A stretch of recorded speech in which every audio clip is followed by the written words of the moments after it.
Imagine climbing a career ladder on Airbus and Siemens, and then you make a pause to realize that breakthrough comes from mastering your mind, not just your daily work. Hello, Brainiacs. Welcome to the BrainBooks podcast. First of all, this episode will be run in English. Unusual. The reason for that is that we have a great guest today, right? Our guest is actually Tilman Rush. Tilman, I don't know even where to start, right? So Tilman is NLP master. He's a founder of several startups. He's a founder of Bright Minds. He's ex-AWS tech lead. He's actually working for OpenAI, the very same company that is actually behind AI revolution and ChatGPT. So when you use ChatGPT, this is actually where Tilman works. I said he used to work at Siemens, he used to work at Airbus, he used to work for Amazon. He wrote a book, Success Fundamentals, and he runs his own podcast called The Extra Mile.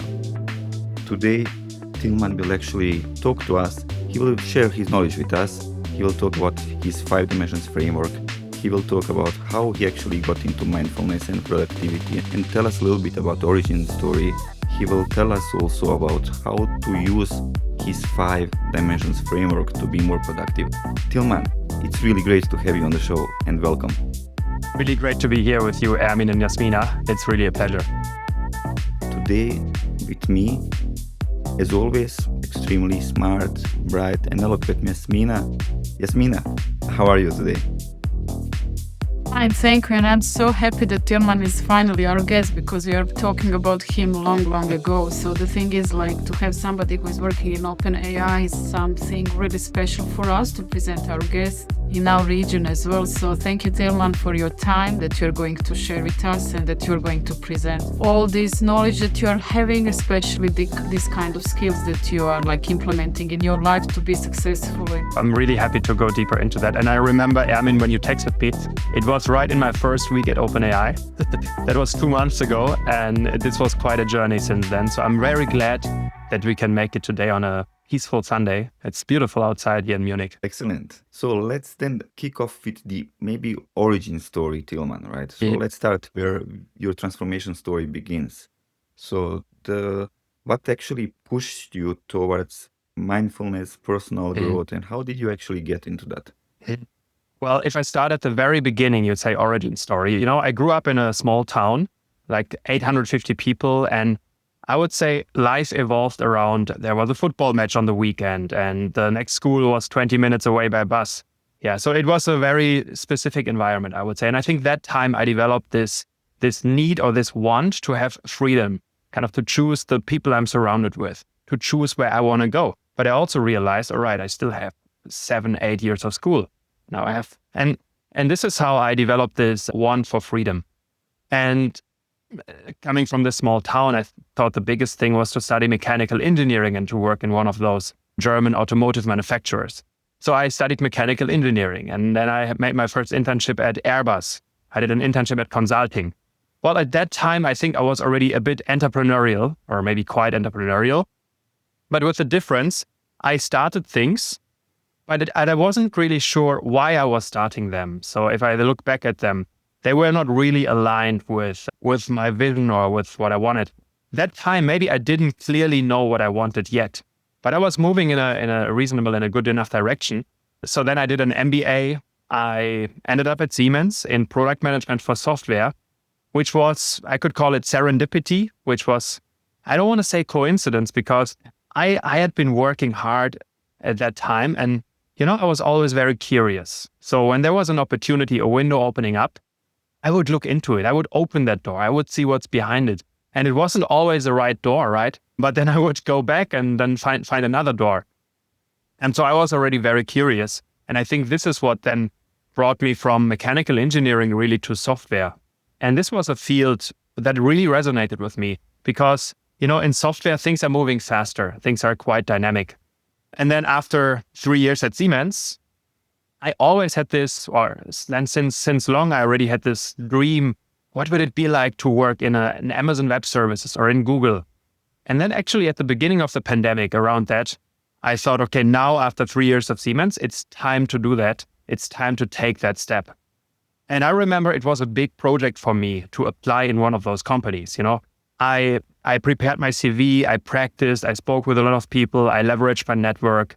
I really did a lot for that. I think in parallel, I had this entrepreneurial journey, which started. So I had we sold rose boxes with preserved roses for over 7 years. It was called Paris en Rose. It still exists. We then sold it to a flower shop. Actually, I sold it because then I was the only owner of it. Yeah, but so I've been an entrepreneur for a long time and I've started different other ventures. But I think that time at AWS and also when I started my NLP journey, an even bigger journey started for me, which I'm happy to go a little bit deeper into. Yeah, but this is where I came from. What I love to do in my free time. I love the outdoors. I love going for a run, challenging myself. I love going to the gym. I love taking a walk. I'm having a deep conversation with a friend, meeting people. I can be quite satisfied just being by myself, but I also love connecting with other people. So that's a little bit about myself as well. Okay, excellent. Tilman, let me ask you one more question. You said, okay, you're a type of a person who actually opens a lot of opportunities and doors in order to investigate which one is the right for you. I'm quite similar on that, and I know that the price for that is sometimes that you're actually very tactical, not you, but me. So very tactical, and you just go for different opportunities. And then sometimes that strategical thing is missing. And the other drawback of the approach could be that then because you have multiple opportunities open, which I really like, is also that you need a particular method to stay sane, right? To make sure that you know what you work on and what are actually your priorities, and to have mindfulness factor that actually helps you keep and be productive without actually going into burnout. Is that something that actually pushed you in a direction of NLP, or how did you find the NLP for yourself? I found NLP for a different reason, but I think intuitively, I knew I had an intuition that I needed it for all the things you described right now. If you look at my lifestyle now, at my last weeks, it really requires some very specific habits. It really requires this conscious mindfulness because people tell me, Tilman, you're so in Zen, you're so relaxed. And then I see what you're doing. How do you do that? So it requires a specific set of habits, but also a specific mindset.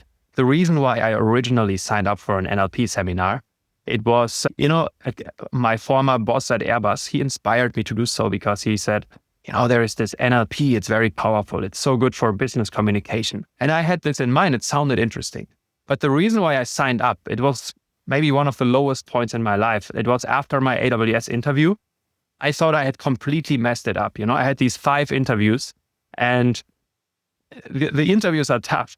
And after that, I had nothing but regrets. Okay, what could I have done differently in this interview, in that interview? Could I have prepared better? I had really some sleepless nights. And 1 week later, I was in Spain with a friend. We were on a hill hiking, and I got this very unexpected phone call. And actually, I got into AWS. They said, you did great in the interviews, because they were looking for exactly that curiosity, for all these edges, I would say.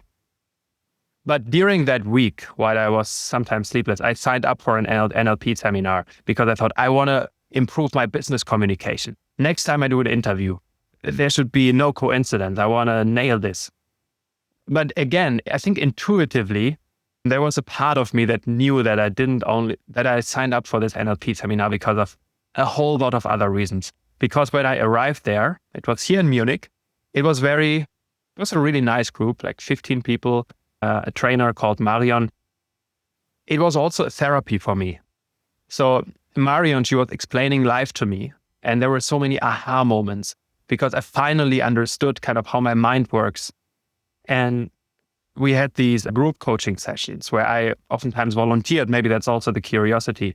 And I remember I cried. I bursted into tears in front of the group. But this was completely fine because it was such a safe space. And a part of this was also to have some one-to-one coaching sessions. And I would say this is like a therapy. That was like a therapy in the way we did it, but very solution outcome oriented. And as we say in NLP, there was something to be held, heard, and healed. And while I was really connecting with this inner parts and understanding myself better, a lot of things started to shift for me. because people who knew me, they would say, okay, Tilman is fine. Tilman is doing great. I was doing fine, but was I really doing great? I don't think so. I think I was maybe a bit under my possibilities. And also I could have these negative thought spirals and think back of all the bad things that happened in the past and see them in an actually negative light. Today, I'm really grateful for all the things that happened in my life because I framed this differently. I changed the focus. Well, first of all, I changed the focus overall, but also what I focus on in the past, it's something different. And each drawback is now a part of my hero's journey and made me who I am now. So NLP, the NLP journey, it started in September 2020. But since then, it continued, it accelerated. I did lots of NLP trainings. Then I started coaching people. Then I started coaching groups. And during all that time, I was constantly connecting with myself more and more. And as I tell you the story, I mean, I feel the beauty of it. I feel very good when I speak about it because I know how transformative it was for me. Yeah. Funny enough, Ismail, let's maybe dive deep into NLP already here, Tilman, if that's okay. Why? Because I also know a lot of people that are actually went for NLP more because it's a personal therapy and it actually helped them also process some things that happened previously in their lives and not just to be better communicator, not just to go in a business, but they needed that personally and they're very extremely positive about NLP. For our audience, so for technical audience, just a small digression, for technical audience, NLP means natural language processing, which is not what we're talking about. This is the AI method, right? So how the computer can understand you. But what we're talking about under NLP is Neuro-Language Programming, right, Tilman? I think that's abbreviation, right? It's actually a lot of people are saying, okay, this is actually great. It actually helps. It's mind hacking and it helps me actually to go forward. Some people actually call it a pseudoscience and they think it's a kind of form of manipulation of other people. So what is NLP? So first of all, I would say, relating back to what you said, oftentimes NLP it can have different shapes. When I was in my NLP training, one of the first things I was thinking, well, I want more business people around me. Maybe I should have signed up for a business NLP course because there were people in different phases of their life that were all seeking for something different. But what I learned over the years is that things are happening for a reason. So I think these were the exactly right first touch points that I had with NLP because I needed it. But also all the things I learned there, they shaped who I am more and more. And this person is showing up in private life, it's showing up in business life. And since I did all of this, everything is just going much, much better. And this is then for me, but also for all the other persons in the room. Yeah, the way I show up, the way I connect with other people, the way we get into a synergy and create great ideas and plans how to do that, create a joint vision and the why together. So I wanted to say that, sometimes. Yeah, so I wanted to say that, but now to get back to your original question, this bias that there is out there sometimes for NLP. So I would say NLP is a very powerful tool. And this very powerful tool, it has helped a lot of people. It has helped me tremendously. It has enabled me to help a lot of people again. And it will continue to help me help people. And this is thousands or millions of people. My vision is really to help hundreds of millions of people with this. Now, with every tool, it can be used in a very positive way, and it could also potentially be used in a harmful way. So, I mean, it's the same with technology. And so the key is really to have an aligned set of values and standards. And I would say, especially in our age, there are so many methods and tools out there. And if you look at social media feeds to influence people, this set of values and standards and this willingness and this sincere willingness to do something good, it is so, so crucial. And it's not anymore to a certain institution or authority. I think this set of values, it is something that each and every one of us must have the responsibility for, and also to promote this set of values outside. So concluding here, NLP is a very powerful set of tools. It is basically the map of a toolkit for the human mind. So I can understand why I think the way I think and how I can shape that, how I can influence that. And I can also understand how can I get into a better rapport or connection with another person. And based on that connection, then so much more is possible. Because kind of we are vibing in the same way. We are getting into flow with one another. And maybe you know that sometimes when you go into your own flow state, just so much more is possible. Now, maybe you also know that when you get into a flow state with another person, it's just a 10x experience, right? So we can create this, but how to create this? For some people, maybe it's super intuitive. And for some people, it's just a bit intuitive. But what NLP also does, it's modeling success. It's modeling what worked. And to be very proactive about this. So you can look at someone that you really admire and just think, okay, what are they doing? How are they doing it? And you can actually apply some of the same patterns and they can bring you similar results, which is a really beautiful thing. So yeah, that's a broad explanation, but I think in a nutshell, really, it's a very powerful tool. It has helped a lot of people. It is every day helping a lot of people. And on these NLP trainings and seminars, I meet some of the most amazing people I've ever met in my life. And I would say with a lot of confidence that there is a broad consensus there to do good in this world. And it is important. If I think of one of my trainers, Robert Dilts, he's doing this he's teaching sleight of mouth. And he analyzed the biggest speakers in the world. And they would go in front of an audience, I mean, even thousands of years ago, and completely change the opinion of that audience, right? Completely change it in 30 minutes, in 1 hour. So he analyzed what are the language patterns they use. Or you think of Richard Bandler, nested loops. So these are also ways you can really change someone's opinion with language. Now, is it helpful to, I would say, open someone's perspectives about the world? Is this a helpful thing to do? Because sometimes people really get stuck and don't see the possibilities that there are. Yes, it is very helpful, right? Does it have to be used in a reasonable way? Yes, absolutely. Do we have to be especially reasonable about it and have high values now in times of AI when you can really when everything can be augmented with AI? Yes, absolutely. In the past years, have people been influenced in a negative way at scale? If I look at the social media feed where the goal might be to maximize people's time staring at the screen, scrolling through that, basically playing with their emotions, I think this is really bad. So we all have to have the highest standards on this, I would say. Cool. Yasmin, I know that you also have your opinion about this one. So would you like to chime in? So the thing is, as you said, you can use all these tools in a positive and negative way. So the thing is, like, it's our moral duty as well to use it in a proper way. But since you already explained these kind of things, maybe just to say in a practical way, how do you use it? For example, if you can give us example in your daily life, for example, in business, when you see a new approach to somebody that you're expecting is going to be some conflict, and how to resolve that kind of problem. So what are the tools that you're using from that background to resolve that situation in that sense that people can understand you in a practical sense? What are exactly the tools that you're using? Okay. So let me cover a few things. If I think of my business life, and also in general, putting myself into another person's shoes, like seeing the world from their eyes. Sometimes also seeing the world from a third person, like from an outside perspective. Okay, what do those people need? What is something that they both want to achieve, something bigger, which could unite them?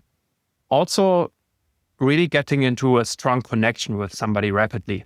And there are some practical tools like using a similar body language or using a similar set of words. There are lots of practical NLP tools that I've learned that I think I'm now using intuitively. But if you look at what the biggest trainers of NLP teach, including John Grinder, so I visited 2 of his seminars, intensive seminars, it's then a lot about intuition and intuitively doing those things. So I would say now in the business context, I don't pay attention to any patterns that I use. I just feel that I get into a strong connection with another person quite rapidly. Getting back to this, seeing the world from another person's eyes. So this, I would say, oftentimes enhanced consciousness in specific areas that I got through NLP. It helps me in a conversation with a client where my colleague would tell me, oh, I think this client, they don't want to work with us, or they are so against it, they are pushing against this. I say, wait. What if the person wants to work with us, but it's actually something else that is on their mind, or maybe something we have to change? Maybe we have to highlight more the joint value. And it is oftentimes like this. So, and these nuances, they are really what makes the difference in a project that you want to do together, but also in a business relationship. So I think starting with tools to build a relationship, but also the importance of a vision to create that together. And one of the things that I consistently do with my clients, and probably my clients would confirm that, I define a joint vision together, or we define a joint vision together, and we define a why together. And the people are aware of that. And this is how we create very strategic partnerships. And of course, these are partnerships where it really makes sense, right? We wouldn't do this if it doesn't make sense. So whatever it is that you are doing or selling, I think it's crucial to do the right thing. So this is something I want to highlight. If I think of my day-to-day life, like this morning, I went for a run, and this is not just running, it's also conditioning my state. I listened to a gratitude tape. I listened to my goals. I did my push-ups, which is a habit. So putting myself into a very positive and powerful state. I could also be saying, yes, yes, yes. And it would consistently bring myself into a good state. So this is a way of anchoring this with a certain movement, with a certain word. So this is just a small set of NLP habits that I use. If I think of the way in which I teach larger audiences, so I organize workshops sometimes, I organize events. So on Thursday, we have an AI community event here in Munich with 110 people. So this is obviously not an NLP seminar, but the way I show up and the way I connect with that audience, it's a lot of NLP. The way I connect people with one another, it's, I develop these formats then quite intuitively. But if you would analyze it, there is a lot of NLP behind it. Usually when I bring big groups together, I start with 3 questions. So I let people ask each other 3 questions, which make them connect on a very, very deep level. And if you activate an audience in that way at the beginning, they just open up. And when people open up, they start sharing things that are important for them. They start feeling seen, feeling hurt, feeling seen, feeling heard. And this really influences the dynamic of this group. And some people, they go home and then they had an evening with some insights that can be really life-changing. So yeah, that's I would say a brief summary. And in the rest of the episode, I think I will think of more examples of that. It's excellent. Actually, you're almost quoting the next book that we will process in BrainBooks, Super Communicators from Charles Duhigg. I don't know if you know it, but you actually mentioned a couple of things from that book that I thought, okay, he's almost quoting Charles Duhigg from the book. But it's interesting that you can actually take NLP not only to become a better person, but also to kind of help your customers or be better professional. And I see that this self-reflection, that a lot of professionals, especially on the tech side, they trying to be better techies, treating this self-reflection and personal growth as a side hobby instead of a real competitive advantage. And just because I know you even before this episode, right? I was there on your presentations. We met in the office before, and I also met you personally on a couple of meetups. You do have that impression of very grounded person. And then you earn trust somehow from the people, at least on the stage when I saw you and also on different workshops. You earn trust of the people. They feel kind of listened and they could be helped. So I guess this is also a lot of NLP. Maybe you were like that before NLP, but I have an impression that a lot of that NLP is actually coming through the way how you do your presentations, how you organize your workshops and things like that. If I can share something quite deep, I think people probably feel safe in my presence, and there is a reason for that. It's because I open up. Like I'm really an open book. The reason why I can do that is because I did a lot of self-work. Because any part inside of myself, I can show them. I'm okay sharing sharing something about a phase in my life that was more difficult, sharing some emotions. Yeah. So I'm okay doing that. And I think this kind of creates trust. I'm also now doing things in my own way, doing things oftentimes in a playful way, which maybe also encourages people, okay, to do things in an unperfect way or to really show up as they are. And I think that's something quite subtle, something quite invisible, but which is doing a lot. But then also some other techniques. We speak about communication. So I've delivered some communications training last year. I think I want to deliver them again this year because it's just amazing. I get a group together, typically like 20 people. We go through a 5 hours workshop and some really funny exercises. For example, people have to look into each other's eyes. I don't tell them for how long, but they learn so much during that exercise. And we basically go through all of the principles of communication. And I think now in this era of AI, of technology, communication is something to differentiate yourself. So you can ask yourself, how much have I invested or how much time did I spend learning about communication or NLP in the last weeks or months or years? And it could be any format, it could be you're reading a book, you're listening to a book, you're speaking with somebody capable of this, you're attending a local meetup, or you sign up for a training in that regards. Because this is so differentiating. I think then the way I communicate on the stage, also asking a lot of questions, it then also reflects how the audience communicates with one another. And it influences kind of the atmosphere in the room. And the thing is, this is all learnable, by the way. So now I kind of figured out a way, if I want to achieve something, like I wanted to become a trainer, right? So I signed up for trainer trainings. I started speaking with people who are incredibly good at this. And I'm learning, I'm at the same time a teacher and at the same time a student. So yeah, I would say I probably wasn't always the very best communicator, but I learned those capabilities. I mastered them myself and then I started teaching them. And I think the best way to master something is actually to teach it. And when I say master something, it's important for me to highlight, it's always a journey, right? I'm getting good at something, but I'm always getting better at it. I'm always staying curious. I'm always continuing to learn in that regards, observing. Excellent. It's a very nice segue into your 5-dimensional framework. I already mentioned it at the intro. You have another company called Bright Minds Consultancy and Training, where you help businesses actually achieve. But maybe you can also talk a little bit about your framework and how that can help us. Can you maybe walk us through each of those steps of those 5 dimensions, so each of the dimensions, and how do they connect, how they can help us? Yeah, super happy to do that. And I want to tell you how I discovered or where I created this framework and also what are the different phases. So there are 5 phases. It starts with mindset. So being very proactive about your mindset, understanding yourself better. And then I think tweaking it in a way that it is actually helpful for you. The second one is having a clear vision, a clear purpose, and to define your mission by which you live every day.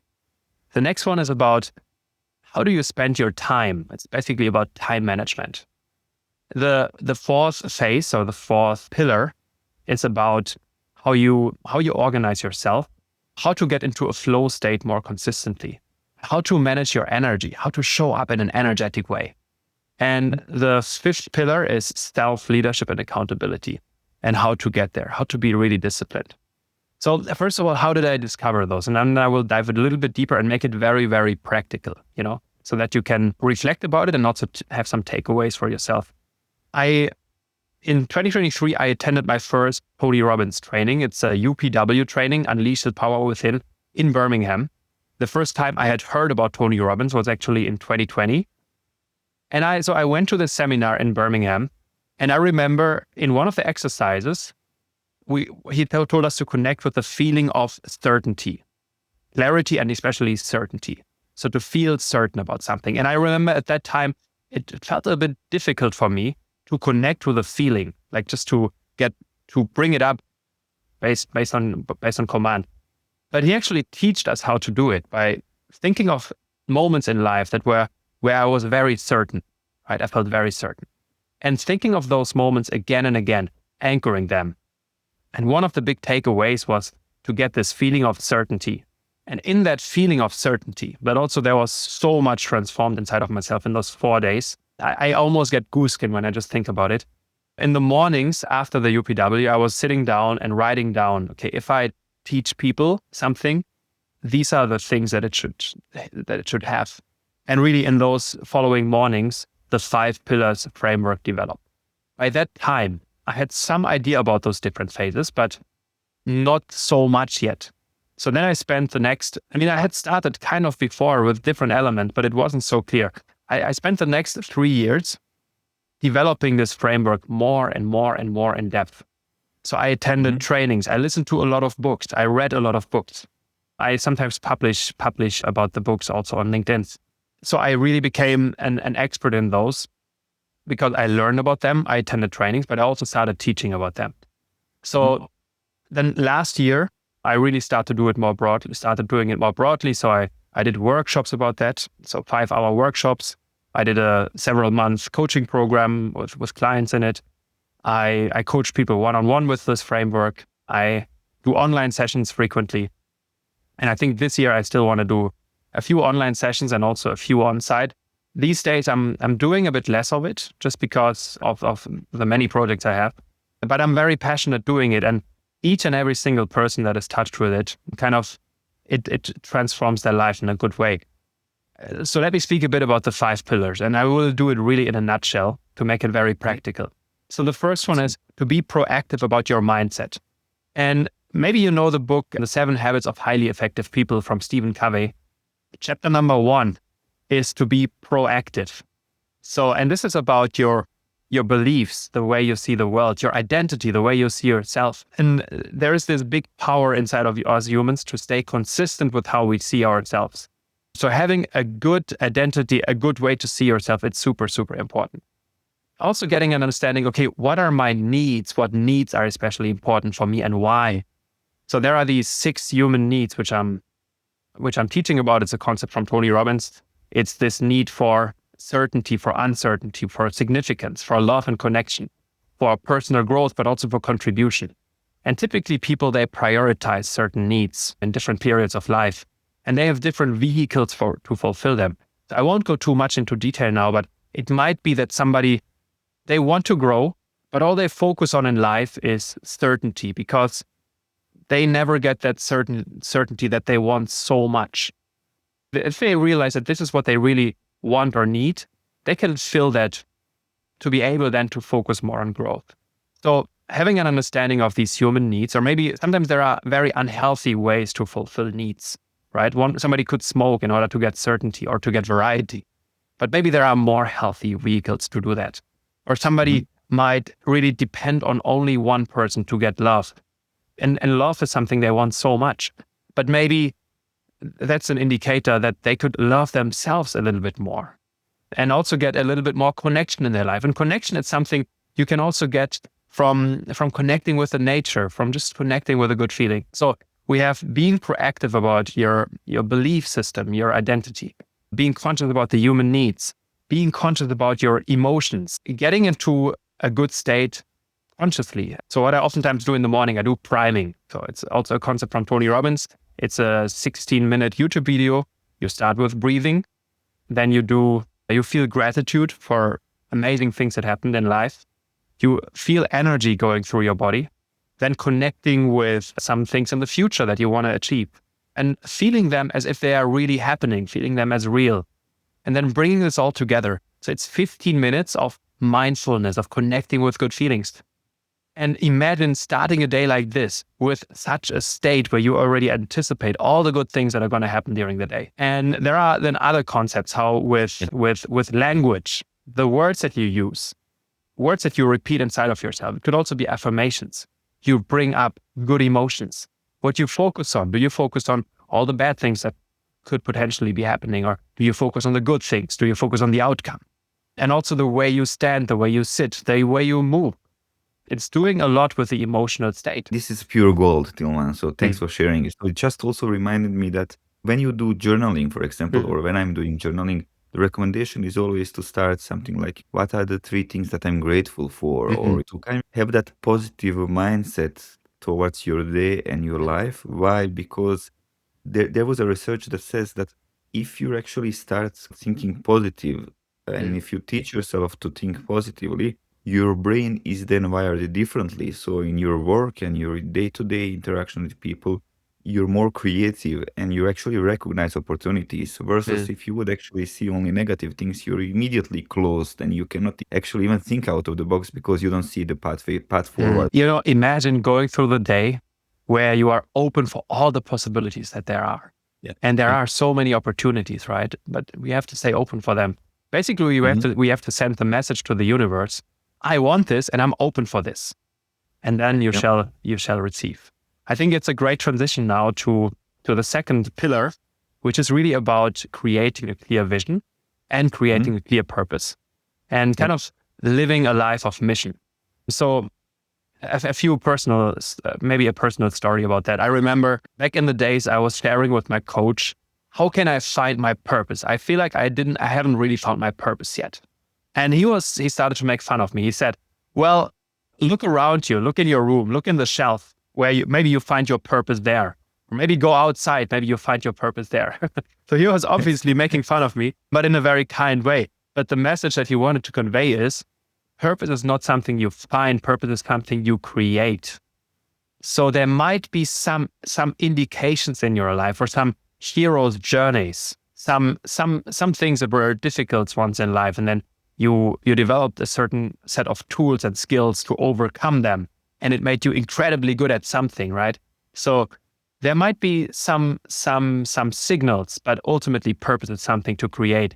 So then I took the decision to be a person of purpose, to live a purposeful life every day and to create and recreate that purpose every day. And at the same time, starting to create kind of a life plan and really being open about what I want. And there are so many limiting beliefs out there.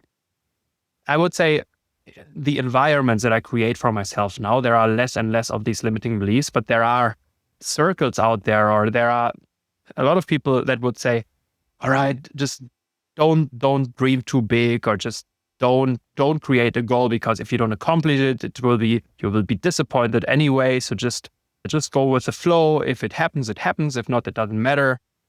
I mean, that's a valid way of living. I think each and every single valid way of living is good. It's fine. It's just not my way of living. So I think there is this opportunity, right, that we can actually choose what we want. We can create this clear picture and then give it, like, with our body, mind, heart, and spirit, like really consistently, congruently focus on that, creating that vision, and then moving towards it. So that's the second thing, to allow yourself to create a clear vision. And I'm sure you have those people around you who will help you to believe in it. Or you have these books of some great authors or role models that also encourage you to believe in it. When I do goal setting workshops, I really bring people into a state where they can be creative, to think big. What is it that you really want? And if that was accomplished, what else would be possible? So think of the most beautiful, the biggest thing that you want, and make that your vision. Make that so beautiful that you want to move towards it. And define your clear why, so define your clear purpose. And then all of this is kind of encapsulated in the mission, right? Because the mission, it's always an answer to the question, okay, what do I want and why do I want this? And how do I live on a day-to-day basis to get there? So that's the second pillar. And I think no matter where you are in that, when you just start focusing on this a bit more, you can even speak with ChatGPT, or you can start having conversations about this to really decide to be a person of mission and purpose and create a clear vision for yourself and move towards it. Maybe just to ask you, since you mentioned some books that you really got inspired, maybe just to recommend our audience as well, what kind of books you would like to recommend? Every time somebody asks me, I give a different answer. So it's just the books that come to my mind. Definitely The 7 Habits of Highly Effective People. I listened to it 3 times. I read it, and I even attended some intensive class about it, because one of the key messages is all the principles, all the methods out there, they have been out there for decades, for centuries. These are kind of universal principles, actually. And we just need to live by those principles. So this is key. I consumed a lot of things from Tony Robbins, so I would encourage you to at least read a book like Awaken the Giant Within, or attend one of his, I would say, entry seminars. They are relatively affordable, and it's 3 or 4 days. You're going to meet amazing people. So that's a seminar, I would say. And there are also a few more that I would recommend.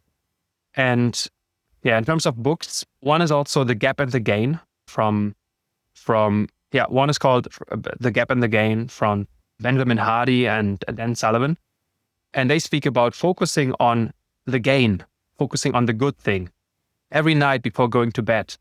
Being grateful about 3 things, 3 gains of the day.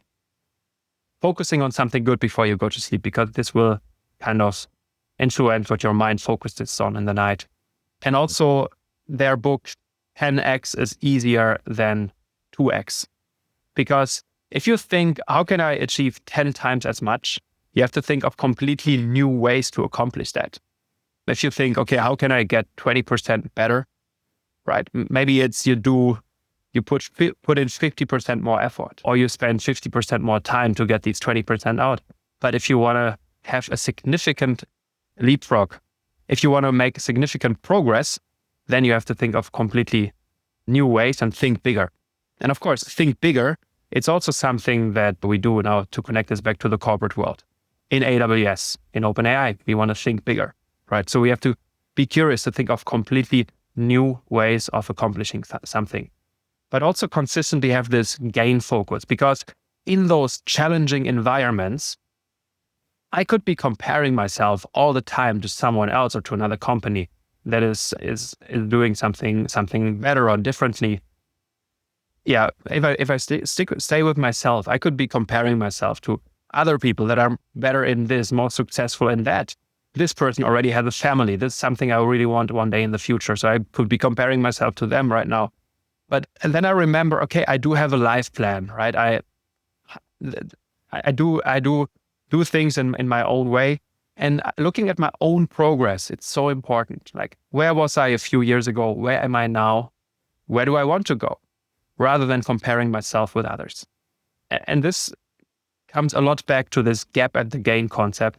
So focusing on the gain, and in that positive state, then you can go to your next level, whatever it is. Basically, comparison can draw us back, but as well, we have something is inspirational to go forward. So to have the balance between these two, it's really important, especially for the young people when they're like upset what's going on social networks, and to see really some kind of unachievable things in a way. That's frustrating. And I think for young generation, it's very important to talk about that topic. And also realizing it's completely natural that this may happen sometimes. And it's also a conscious practice to focusing on those gains and on your own progress, right? Yeah, so this was the kind of the second pillar. I want to go through the other ones also briefly. The third one is about time management. So how do you spend your day? How do you spend your time? We spoke about social media. There is also this phenomenon of watching, for example, Netflix for several hours, or even to be in a conversation that is not really helpful. So you can think of the last day or think of the last week. How did I spend my time? And for me, a great concept is really the time matrix from Stephen Covey. It's also, some people call it the Eisenhower matrix. So there are these things that are not urgent, but important. And this is high quality work that is aligned with your purpose, something you are passionate about. Even recreation time, if you take a run, if you meditate, if you have a high quality conversation with a person you love, relationship building. So these are all things that are not really urgent, but that are important. And this is the most rewarding time. But then there is also time then there are also things that are important, but also urgent. So when it's urgent, there might be this aspect of fight and flight. Okay, I must get this done, otherwise this and that will happen. So there's pressure involved, which is in general less healthy. So you want to take some do better planning to spend less time in this urgent quadrant or area. But anyway, these things are important. So reflect back, okay, what are the things are important that I did recently? But then there's also this whole other category of things that are not important. And there are things that are not important and urgent. And this is, for example, when you get an email, something has to be done as soon as possible. But if you think of it, it doesn't really matter. It's not really urgent. But this urgency, it sometimes gives this illusion that something actually matters. So be aware of those things. And these things you typically want to delegate, or sometimes these things, they don't have to be done at all, but you have to communicate it. And then there is this fourth pillar of things that are neither important nor urgent, which is scrolling through social media endlessly, which is watching Netflix or watching, okay, nothing against Netflix. It could also be one of the other platforms, but watching series or movies for hours. And that being said, social media can be quality time. Watching a movie, it can be quality time. No matter if you do it with yourself or with another person. But then it has to be dosed and doing it in a very conscious way. Okay, now I want to really communicate with another person. And then you may conclude, maybe I just give them a phone call. I realize people call each other less. So I do that because I'm in sales. I just cold call people. Sometimes it's surprising people, but people are typically so happy when I do. And I keep the conversations relatively short typically, but it just to connect with another person via voice, it's so beautiful. And then this was absolutely a quality activity. So when I first heard about this concept from Stephen Covey, he even spoke about having this Q2 culture. So Q2 is this quadrant of things that are important and not urgent. Having this culture to inspire people to live in that way. And that time it was quite abstract for me. But the more I focused on it, right, the more often I read the book, the more natural it came to me. And now I would say I live a Q2 life by this principle. And I inspire my environment to focus on those big rocks. And I'm also still constantly improving to focus on the big rocks because there is so much opportunity. There is so much opportunity. There are so many possibilities. There are so many ways for pleasure, so many different ways of pleasure. That I really have to focus, okay, what is the thing that gives me fulfillment, not just in the moment, but also long term? What is the right thing to focus on? And I think even asking yourself that question in the morning, on the weekend, during your weekly reflection, it can already be a game changer. So I'm doing a 1 or 1.5 hour weekly reflection on the weekend where I ask myself, okay, in these different categories of life, what do I truly want to focus on to have the biggest impact on my life, on the project, on those people that are important for me? Just something for the audience. When you were explaining Eisenhower matrix, there is also a very useful method. It's called Getting Things Done from David Allen. And there is the book actually talking about the same thing. But it also tells you when you're working on your task list, and not everything needs to be done by you. Think about if you delegate things. Is that actually a job for you? Do you want really to focus on that or not? And this actually reflection really helps. One side question also, because you mentioned self-reflection. Do you journal, Tilman? Yes, I journal a lot. So I've been doing this for years. I had my journal handwritten, then I transitioned to my iPad. I have all those journal entries. It's beautiful. Sometimes I revisit them. And now I do voice journaling. Because in general, I love using voice for programming, so vibe coding, for any way of communication, and also for journaling. So now, actually with Lumina OS, with my app, there is a voice journaling mode. So all my journaling is recorded, but it's also transcribed so that the AI coach and the weekly reflection feature can revisit it. So I journal a lot. And as you said, journaling is about reflecting. It's a beautiful habit. Yeah. Okay. Do you have any particular way of journaling? Do you do it in the morning or is it a kind of habit that you do on a particular time of the day? And is it always the same questions that you answer? So how does your journal look like? You don't need to tell me what is in the journal, but how do you? So I have this morning intention, this reflection during the day, and an evening journal. In the morning reflection, I oftentimes do it after my morning routine, which consists of different elements, but it's push-ups. I oftentimes like to go for a run. I oftentimes do the priming or a short meditation. There are some elements like the push-ups I always do. And in that time, I oftentimes get inspired. So I then share some inspirations, but also this intention. And this intention, it's a bit a vague intention oftentimes. Mhm. So today I want to find a very inspiring insight with my customer. Or today I really want to my intention is to make very deep connections with people. And this leaves so much space for serendipity to happen that amazing things come out of this. Instead of if I would say, okay, I want to achieve this particular thing. But nevertheless, maybe there are some things that I do want to accomplish. So I would also speak them into it. During the daytime, I oftentimes get reflections and I just capture them as well. Mhm. And then in the evening, really reflecting about the day. What was great? What did I learn? What progress did I make? What did I learn? Also, what didn't go so well and how would I do it differently?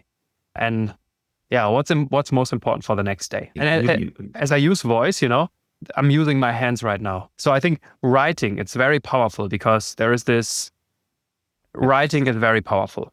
Anyway, speaking, so using the body, speaking and then moving your body, it's also very, very powerful. So I think both methods are valid. They say even when you write it, there is that connection between your body movement of putting the words on the paper and your brain. It actually, that connectivity stays longer, right? And it actually gets kind of somehow written in your brain cells. Right. So when we speak about goal setting also, these goals, they must be written down, right? There is something to it that these things that you write down, that they become reality. But not just writing down, you can also paint a picture of it to activate different sides of your brain and then look at that picture frequently. You can, of course, also ask AI to create a manifestation picture or even a manifestation video. And these things work, right? Because you connect with it emotionally.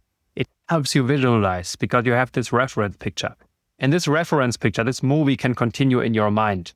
So, and this is then also NLP, again, to activating different senses. So this visual sense, but also the haptic sense or the kinesthetic sense, and getting this into your entire body, not just saying it, but also moving to it. Cool. Let's move to the fourth pillar. Yes. I mean, you gave me a great transition actually, because you mentioned the book, Getting Things Done. So put yourself into my shoes for a moment, if you want to. So I've had this corporate job. And I never did 9 to 5. Like I always went for the extra mile. I always really went for the extra mile, also in AWS. And at the same time, in parallel, I had a startup or a company. Like I had Rose for 7 or 8 years. And then I started with Bright Minds, coaching people one-to-one and coaching groups and doing workshops. So I had to organize myself somehow because it were just so many things. And at the same time, I had, of course, a social life, relationships, friendships, all of this. So there were a lot of to-dos. So I started with to-do lists.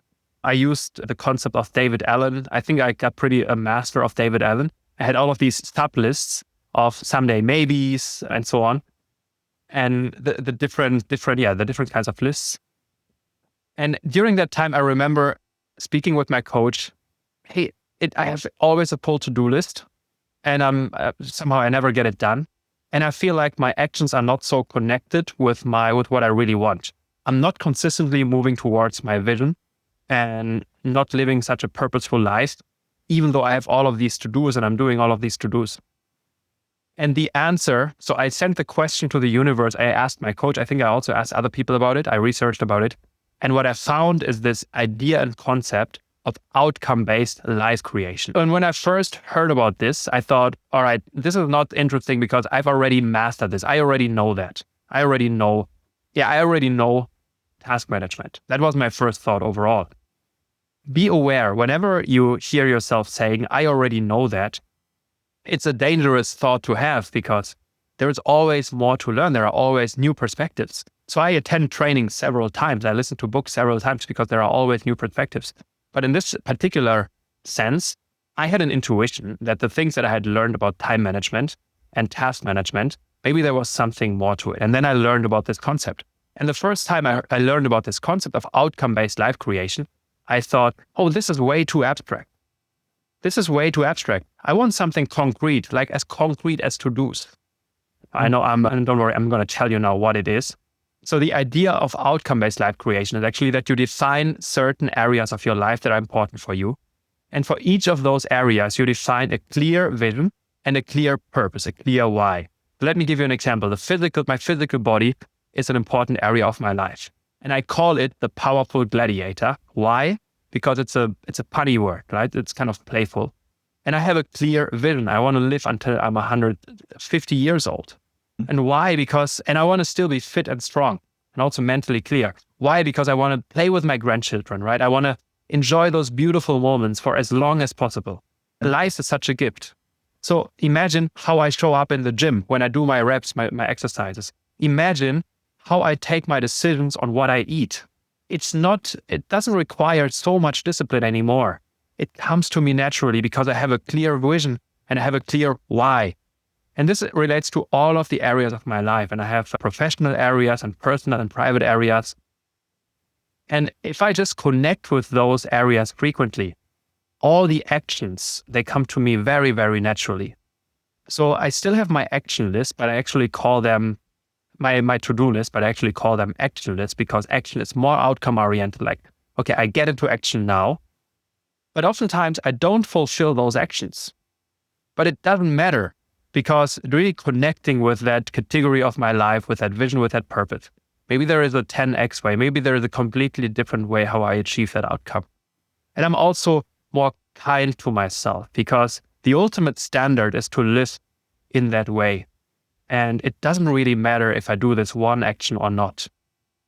And then still, there are some actions that I define as must actions, and I definitely get them done. And it helps me to have more clarity in mind. So this clarity, it's actually a concept from David Allen, which is great. He speaks about this mind like water.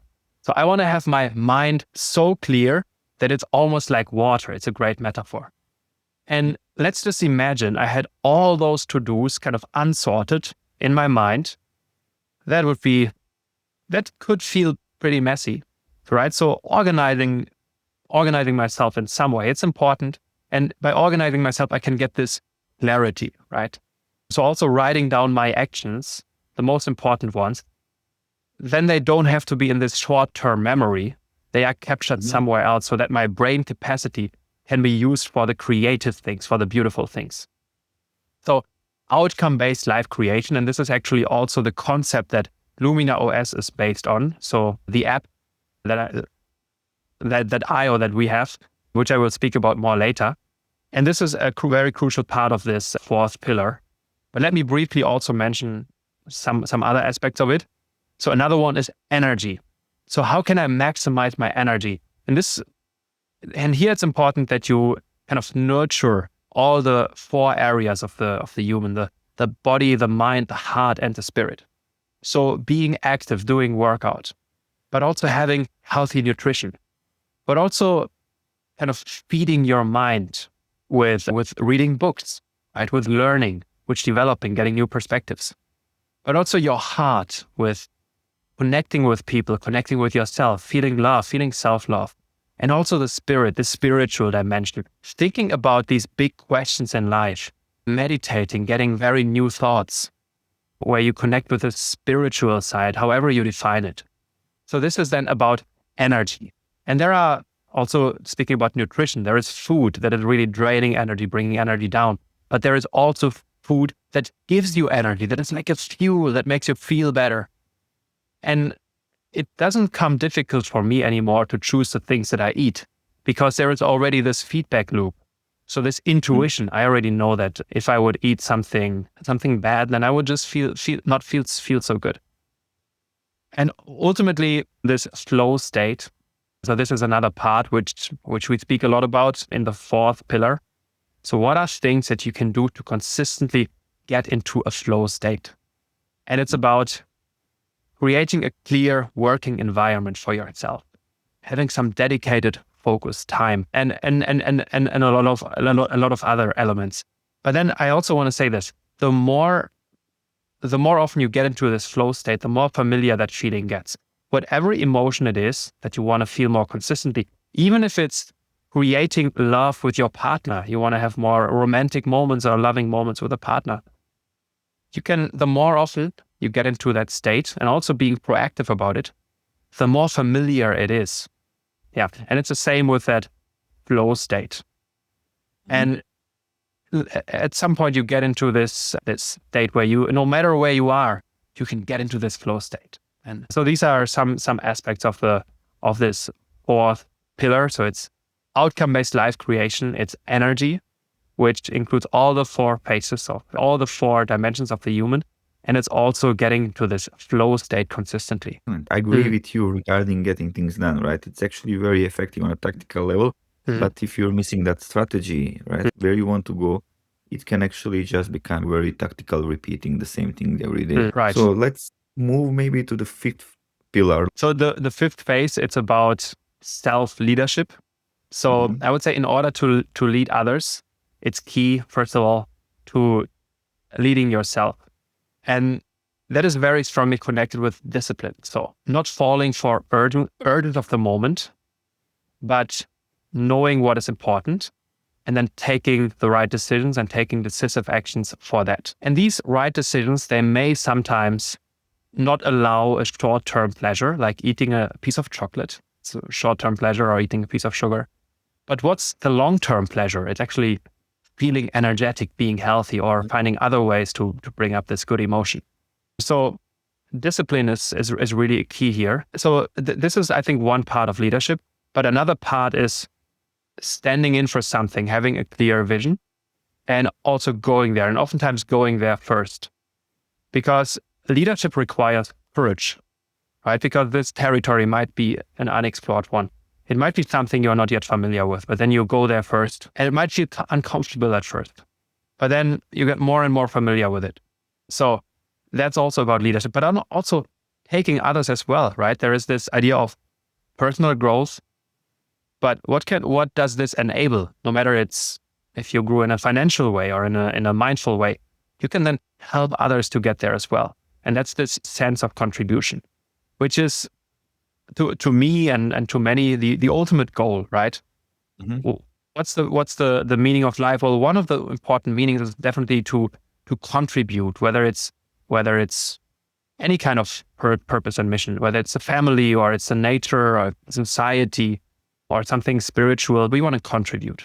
So leading yourself so you can lead others.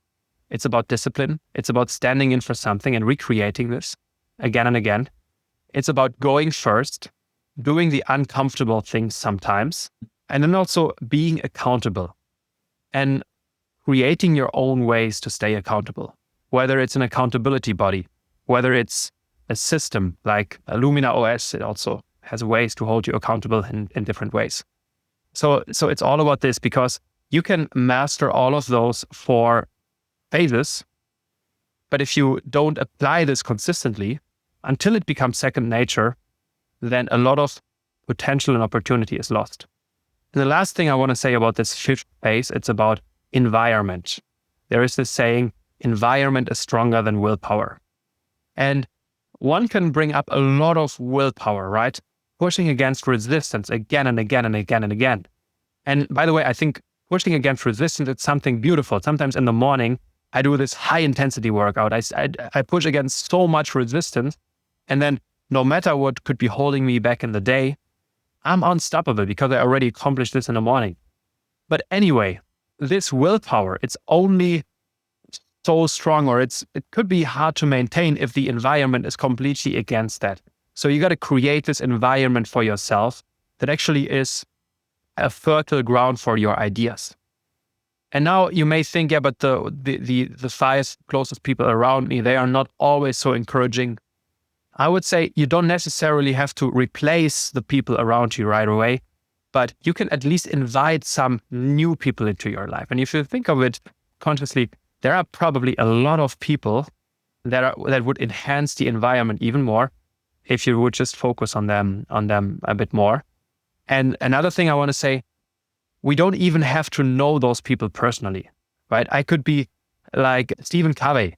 He's one of the greatest mentors for me. And for some period of my life, he was one of the closest persons to me. Obviously, because I listened to his book, I lived by his principles. So you can even bring those mentors or those book authors very close to you and create that environment for yourself, which is, I think, very encouraging. It was very encouraging for me when I heard it for the first time, because I do recognize people have different life circumstances But I also think no matter what the life circumstance is, there is always a way ahead. There is always a way forward. This is crazy what you mentioned about environment. Just almost every productivity book that we touched, like Atomic Habits, for example, so from James Clear, or Feel Good Productivity from Ali Abdaal, they all say environment is actually crazy important for you to progress and develop yourself. Yes. So this actively creating of your environment is actually part of your becoming a better person.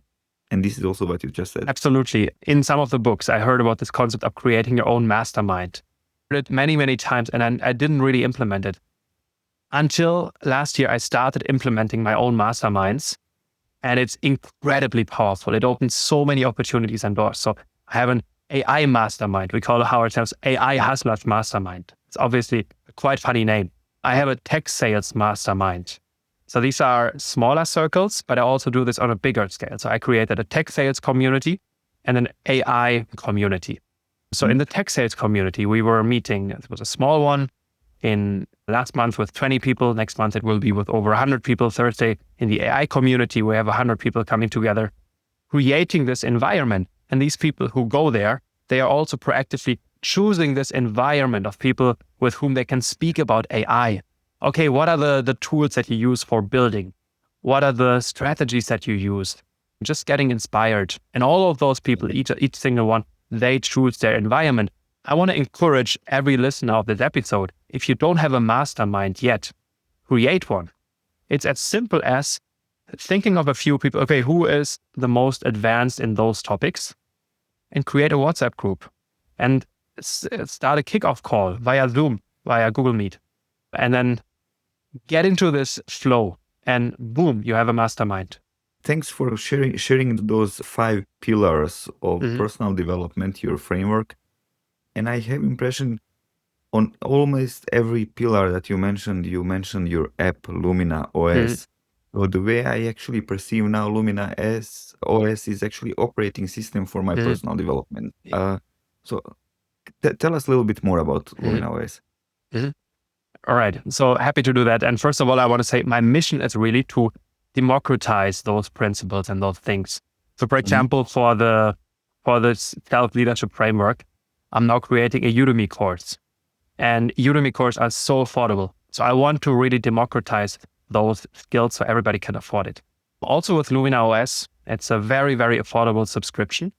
And it includes a lot of those principles that I just told you about and that I learned over the years. So it's a life creation system. So the way you would start is you would define your life categories there. And you can actually create them in a very intuitive way using voice mode. So you speak about the different areas of your life, what is important for you, why is it important for you? And it basically creates this category. It creates a picture with AI. Then you have these different life categories.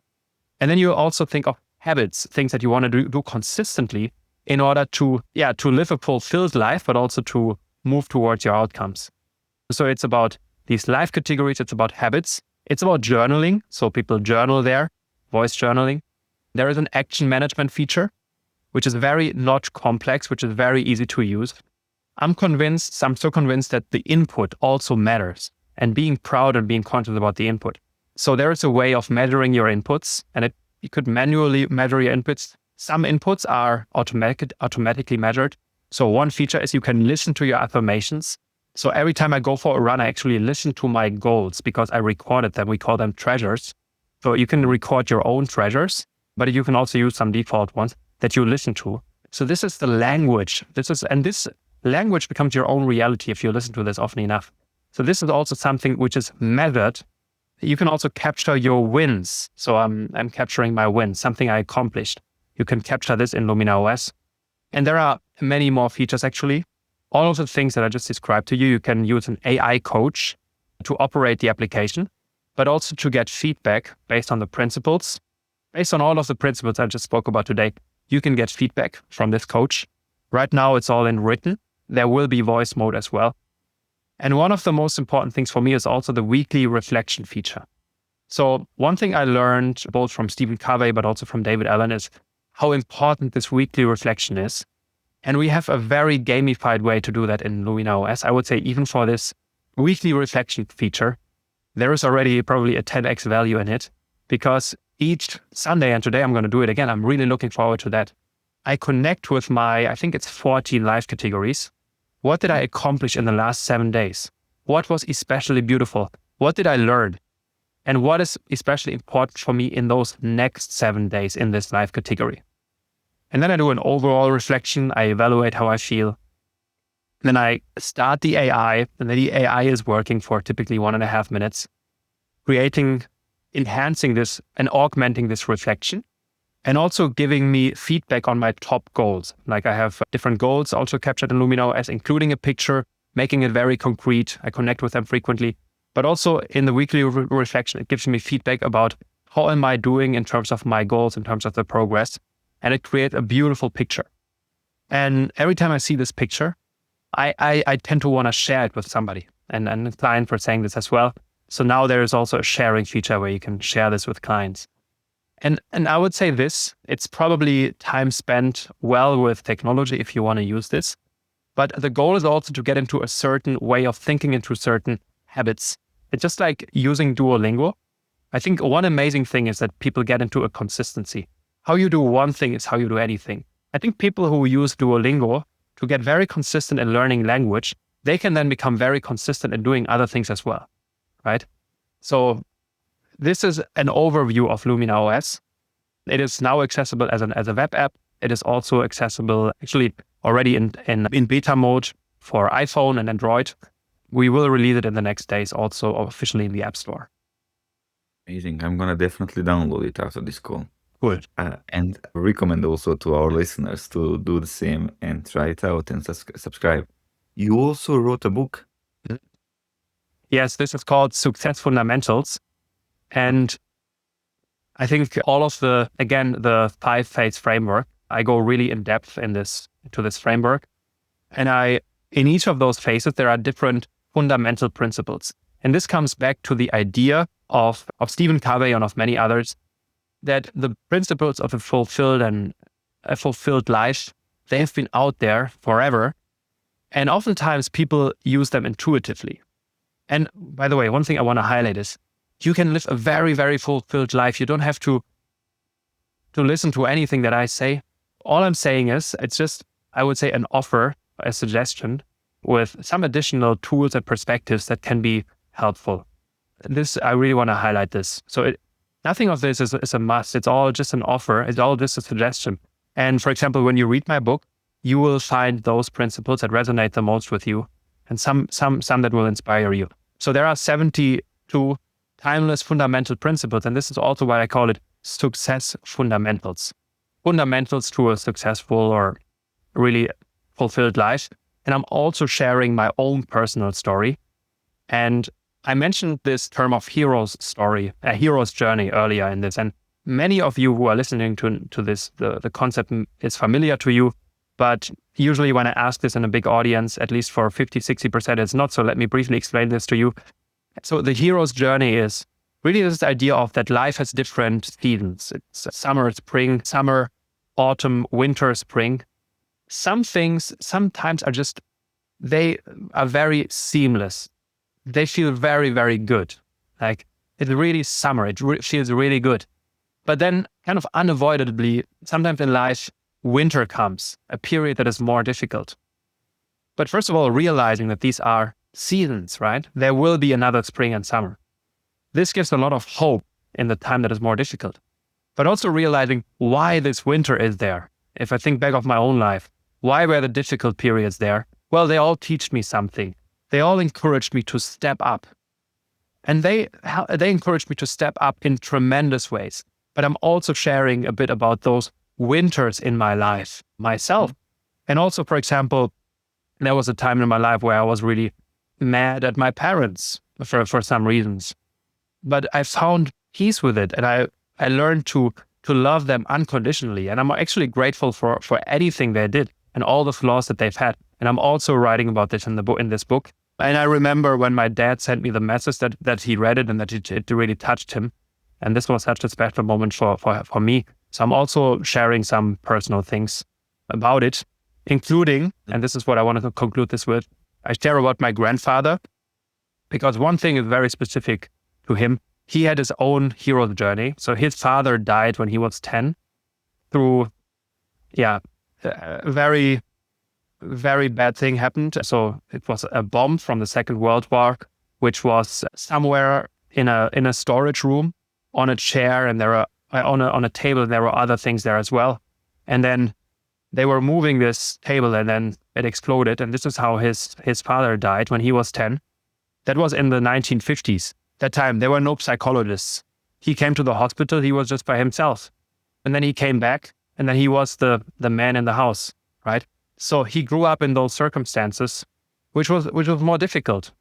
But he had this want to change something, to have an impact.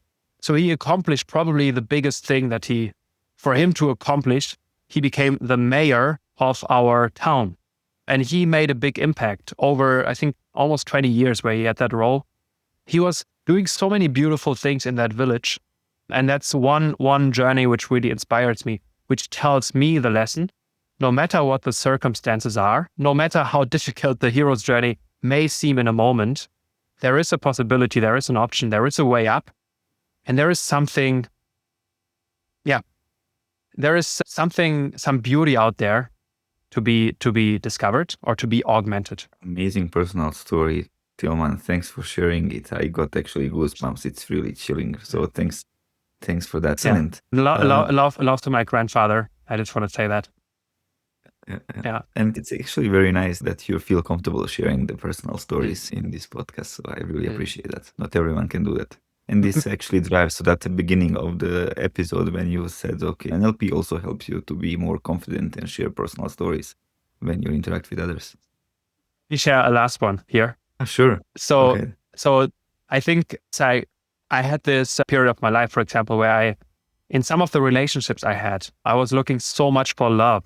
I didn't have that deep sense of self-love sufficiently. Mm-hmm. So then it was difficult for me to get out of a relationship, even though maybe it was time to get out of the relationship. I already realized it's not the right thing, but I was kind of depending on this love. And these are some things which I realized then through NLP. Or I was in relationships, like I was the one who was so much living a life of freedom. And another person, she was so much, certainty was so important for her. And we were both complementing each other. I was giving her more variety, right? And she was giving me more certainty. And obviously, well, these relationships, they can work out, don't get me wrong. But I think we were both also comforting ourselves. And in some ways, we were different in a way that we ultimately decided to go different paths. But even having this realization, it can help, because maybe we would have been the perfect match. And then we can just both work on this. Like, I'm getting a bit more stable in certain elements into my life, and she's opening herself a bit more up for the other thing, which we did, by the way. But these are just some things to get aware of through NLP, which are beautiful realizations and reflections. Cool. We will talk also about that in the next episode. So when we talk about super communicators and how Charles Duhigg is also covering the relationships, the marriage and the fights and the different communication levels. But so it's also a very nice intro into our next show, Tilman. So thanks for that. Looking towards the closing today's interview with you, if there would be one idea, one thing that you would like our listener to start with and take away as learning from this episode, what it would be? The simplest habit or ritual, which makes a really big difference, I would say, is creating your morning ritual. Getting up early, it doesn't have to be extremely early, but getting up early, creating your ritual. Some non-negotiables for me is the 100 push-ups. Maybe having a moment of mindfulness, conditioning your state in the moment, conditioning your state. Whether you try out a 15-minute priming from Tony Robbins, you find it on YouTube, whether it's a 2-minute meditation, whether it is speaking or feeling the gratitude for 2 minutes, conditioning your state. And then the last thing you do on the day, or one of the last things, think of the gains, think of what you learned, think of what you are grateful for during the day, and think of the beautiful things you want to accomplish tomorrow. And if you think of what are the last thoughts before you go to sleep, visualize your ideal future. Visualize the beautiful moments of the next day, of the long-term future, because this is what your mind will process most in the night. So make yourself the gift to focus on something beautiful in the night. So these are the thoughts you want to focus on before going to bed. And these things can already make a big difference. From no matter where you are, you may say, oh, I already feel very, very fulfilled. And these habits, they may even give you additional insights, perspectives, maybe show you even more beauty.